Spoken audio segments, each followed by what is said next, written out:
नमस्कार. सोलकढी थाट या माझ्या चॅनलमध्ये आपलं स्वागत आहे. आज मी तुम्हाला इथे कोकणात प्रसिद्ध असलेले तांदळाचे घावण्याची रेसिपी दाखवते. ते पांढरे शुभ्र होण्यासाठी मी हे खोबऱ्याचे काप त्यामध्ये टाकणार आहे.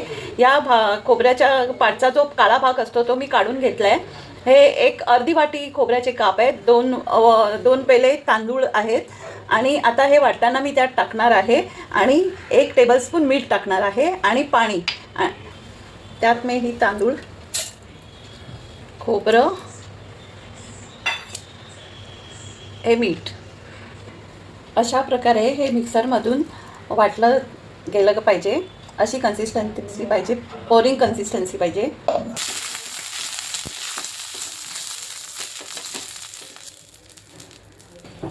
गॅस मोठाच ठेवायचा, बारीक नाही करायचा.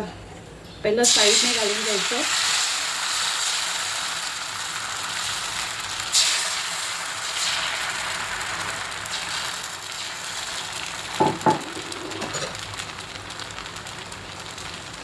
छान जाळी पडली आहे. खोबरं घातल्यामुळे हे घावणे जाळीदार दिसतात आणि पांढरे शुभ्र दिसतात आणि चवीलाही खूप छान लागतात. तुम्ही हिरव्या चटणीसोबत खाऊ शकता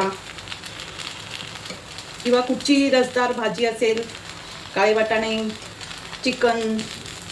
साऊथमध्ये याला निर्डोसा बोलतात, आपल्या कोकणात याला घावणे बोलतात. तांदळापासून केले जातात.